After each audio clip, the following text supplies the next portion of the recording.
Hello everyone. इस video में हम बात करने वाले हैं क्लास 10th में चैप्टर नंबर 3 जो कि एनसीईआरटी से रिलेटेड है और चैप्टर का नाम है linear equation in two variables. उम्मीद करता हूं कि आपने पिछले चैप्टर को बहुत ही ध्यान से पढ़ा होगा, क्योंकि अगर आप वो चैप्टर नहीं पढ़ोगे ये चीज़ें थोड़ी कम समझ में आएंगी। वैसे मैं बेसिक से बता दूंगा और ये इस वीडियो का पार्ट नंबर 1 है। चलो शुरू करते हैं आज का वीडियो। तो linear equation in two variables को जानने से पहले आपको सबसे पहले पॉलिनोमियल जानना पड़ेगा। हालांकि चैप्टर नंबर 2 पॉलिनोमियल ही है, वहां मैंने बहुत सारे पॉलिनोमियल्स डिफरेंट टाइप से, उसकी कैरेक्टरिस्टिक्स, उसकी डिग्री क्या होती है, ये सब बहुत ही डिटेल में बताया था। आप प्लेलिस्ट में जाकर देख लो या फिर लिंक मैं कोशिश करूंगा डिस्क्रिप्शन में देने के लिए। तो देखो, मैं एक बार बेसिक से समझा देता हूँ। कोई भी अगर मान लो एक्सप्रेशन है, ठीक है, जो कि वेरिएबल और नॉन वेरिएबल दोनों के साथ हो, जैसे कि मान लो आप 2x + 3 देखते हो, ठीक है, 5x + 7y ये देखते हो, या फिर 3/2x + 9y + 3 आप देखते हो। ये सभी क्या है? पॉलिनोमियल्स है। लेकिन इन दोनों में थोड़ा सा डिफरेंस है। ये पॉलिनोमियल इन वन वेरिएबल है, ठीक है, उस वेरिएबल का नाम है x। ये पॉलिनोमियल इन टू वेरिएबल है, x और y में, ठीक है, और ये दो ही वेरिएबल में है लेकिन कांस्टेंट टर्म के साथ है। तो ये होता है पॉलिनोमियल। लेकिन जब यही पॉलिनोमियल किसी वैल्यू के इक्वल हो जाए, ठीक है, वो 0 भी हो सकता है, 3 भी हो सकता है, 5 भी हो सकता है, तो हम जनरली 0 से दिखाते हैं। अगर मान लो आप 3 भी अगर यहाँ दिखाते हो, यहाँ 3 दिखाते हो, तो ट्रांसफर करोगे तो यहाँ -3 हो जाएगा। क्लियर है? तो वो रखो या ना रखो कोई फर्क नहीं पड़ता, ठीक है। तो हम नॉर्मली क्या करते हैं, 0 दिखा देते हैं। यहाँ भी क्या करेंगे, इक्वल टू 0 कर देंगे। तो ये जो होगा ये एक बन जाता है लीनियर इक्वेशन, ठीक है, लीनियर इक्वेशन बन जाता है। अब ध्यान देना, ये भी लीनियर इक्वेशन है, ये भी लीनियर इक्वेशन है, लेकिन ये जो है सिंगल वेरिएबल में ना, तो ये होगा लीनियर इक्वेशन इन एक्स या फिर इन वन वेरिएबल। यहाँ 2 वेरिएबल है, इसलिए linear equation in two variable, और हमें वही पढ़ना है, linear equation in two variable, ठीक है। और ये भी linear equation in two variable है। तो अब उम्मीद करता हूँ ये समझ गए होंगे। और याद रखिएगा, ये लीनियर तभी कहा जाएगा जब जो वेरिएबल है उसका मैक्सिमम पावर 1 है, यानी कि डिग्री 1 होनी चाहिए। इसका भी मैक्सिमम पावर 1 और यहाँ भी मैक्सिमम पावर 1 होगा, तभी ये लीनियर कहा जाएगा, ठीक है।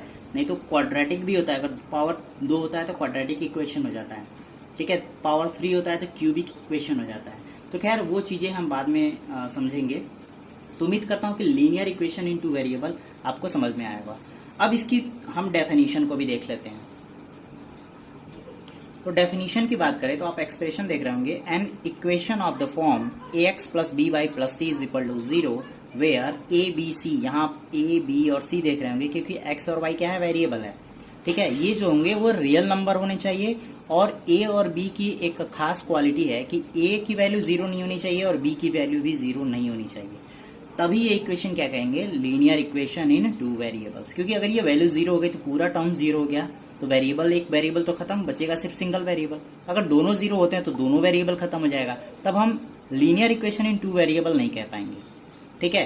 तो ये डेफिनेशन था, और इसके एग्जाम्पल को भी आप इजिली लिख सकते हो। जैसे कि आप ले लो 3x - 4y + 2 = 0 और 2x + 5y = 9। कोई जरूरी नहीं है 0 ही लो, 9 भी लोगे वो बिल्कुल सही होगा, ठीक है। तो ये था हमारा definition linear equation in two variable का। अब हम बात करने वाले हैं सॉल्यूशन की, यानी कि अगर कोई लीनियर इक्वेशन है तो जाहिर सी बात है, इक्वेशन है तो उसका सॉल्यूशन भी होगा, ठीक है। तो उसको हम देखते हैं अगले स्लाइड में। Solution of a linear equation. अब देखो, इसको ऐसे समझते हैं, तो लीनियर इक्वेशन का सॉल्यूशन चाहिए ना, तो उसके लिए हमें कोई लीनियर इक्वेशन भी चाहिए। तो समझ लो ax + by + c = 0 जो है वो हमारा लीनियर इक्वेशन है। अब सॉल्यूशन वो वैल्यू होते हैं x और y के, ध्यान दीजिएगा, सॉल्यूशन जो होंगे वो x और y के वैल्यू होंगे। अब वो अगर 2 वेरिएबल में है तो x और y होगा, सिंगल वेरिएबल में तो सिर्फ x होगा, 3 वेरिएबल होता है तो x y एक और कोई वैल्यू ले लो z। तो फिलहाल हमें 2 वेरिएबल चाहिए, तो x और y वेरिएबल है हमारा। इसका एक ऐसा वैल्यू जो हम यहाँ इक्वेशन में रखोगे तो ये वाला पक्ष यानी कि लेफ्ट हैंड साइड जो है वो राइट हैंड साइड के इक्वल होना चाहिए, तभी वो हमारे क्या कहलाता है, सॉल्यूशन कहलाता है गिवन लीनियर इक्वेशन का। अब इसको एक एग्जांपल के थ्रू समझते हैं, ठीक है। अब मान लो हमारे पास एक इक्वेशन है 5x माइनस 3y प्लस 9, ठीक है। ये हमारा क्या है, एक लीनियर इक्वेशन है। हम कह रहे हैं कि इसका जो सोल्यूशन है, ठीक है, इसका जो सोल्यूशन है वो है x is equal to 3 and y is equal to 2, ठीक है। ये क्या है, इसका सोल्यूशन। तो अब ये सोल्यूशन तभी होगा जब x और y की वैल्यू को यहाँ पे रखो और 9 के इक्वल हो जाए। तो रख के देख लेते हैं, ठीक है। 5 इंटू एक्स के जगह रखेंगे 3 माइनस 3 इंटू वाई के जगह रखेंगे 2। 5 3 जा 15 माइनस 3 3 जा 6 यानी कि 9। और देखो वही तो हमारा राइट हैंड साइड आया हुआ था, राइट हैंड साइड, यानी कि left hand side right hand side के इक्वल हो गया। यानी कि जो x और y जो था वो हमारा क्या है, सोल्यूशन है इस लीनियर इक्वेशन का। तो डेफिनेशन कैसे दोगे solution of a linear equation? We say that x is equal to alpha and y is equal to beta is a solution of ax plus by plus c is equal to 0 if देखो a ही है लेकिन x की value alpha हो गई है, a alpha plus b beta plus c बराबर 0 हो। यानी कि हमने क्या किया है, इन दोनों वैल्यू को उठाकर यहाँ रखा है, जैसा कि मैंने एग्जाम्पल को समझाया था, ठीक है। तो उम्मीद करता हूँ कि linear equation in two variable आपको समझ में आ गया होगा। अब हम अगले स्लाइड में देखेंगे साइमल्टेनियस लीनियर इक्वेशन या फिर pair linear equation in two variable. अब जरा ध्यान दीजिएगा, साइमल्टेनियस लीनियर इक्वेशन कहने का मतलब है एक तरीके से ये ट्विन है, ठीक है। ट्विन जैसे कि आप देखते होंगे कि आप मान लीजिए आपके कोई फ्रेंड है वो ट्विन है, तो ट्विन का मतलब क्या होता है, उसमें कोई एक सेम क्वालिटी होगी, मतलब उसकी कोई क्वालिटी होगी जो दोनों में होगी। तो ऐसे ही हमारे पास कोई दो लीनियर इक्वेशन होनी चाहिए। अब जैसे एग्जाम्पल के तौर पे हम ले लेते हैं, एग्जाम्पल में हमने ले लिया x plus Y is equal to 10 और दूसरा ले लिया x minus Y is equal to 2।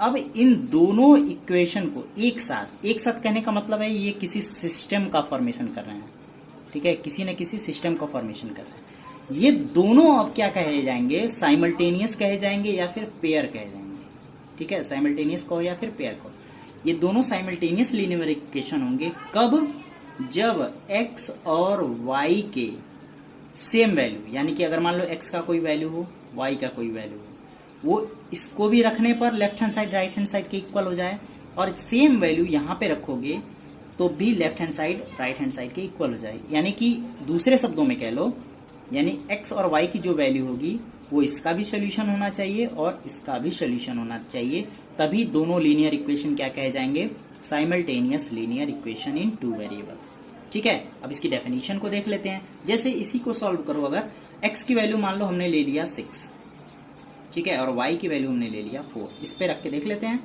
देखो फर्स्ट इक्वेशन के लिए देख रहे हैं हम, x की वैल्यू 6 y की वैल्यू 4, यानी कितना आ गया 10, और यही तो हमारा राइट हैंड साइड है, ठीक है। अब दूसरे के लिए देख लो, दूसरा है x की वैल्यू हमने 6 रखा है, y की वैल्यू हमने 4 रखा है, सब्सट्रैक्ट किया कितना आ गया 2, यही तो हमारा राइट हैंड साइड है। यानी कि दोनों वैल्यू क्या हो गई, सेम हो गई। यानी कि यहाँ x इक्वल टू 6 और y इक्वल टू 4 जो है दोनों इक्वेशन का सोल्यूशन है। यानी ये दोनों लीनियर इक्वेशन क्या फॉर्म कर रहे हैं, simultaneous linear equation in two variable. तो चलो इसके डेफिनेशन को भी देख लेते हैं।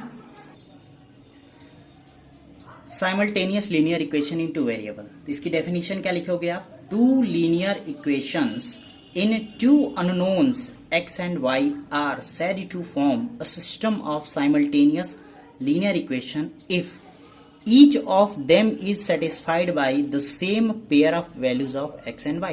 यानी कि जो हमारा लीनियर इक्वेशन होगा सिस्टम, यानी कि जो हम दो लीनियर इक्वेशन की बात कर रहे हैं उसमें x और y का एक ऐसा वैल्यू, यानी कि दोनों का पेयर, ठीक है, वैल्यू को सेटिस्फाइड कर दे, वही क्या कहलाएगा हमारा simultaneous linear equation in two variable. और आप एग्जाम्पल भी आप दे सकते हो, जैसा कि मैंने कहा था x plus Y is equal to 10 और x minus Y is equal to 2 is simultaneous linear equation in two variables, ठीक है। बस इतना ही। अब अगले वीडियो में हम देखते हैं अगले टॉपिक को। तो अगर चैनल पे नए हो तो चैनल को सब्सक्राइब करना मत भूलना और वीडियो को लाइक कर देना, ठीक है, और अपने ज़्यादा से ज़्यादा फ्रेंड्स को शेयर करना ताकि उनको भी इसका फ़ायदा मिल सके। तो चलो मिलते हैं आपसे नेक्स्ट वीडियो में।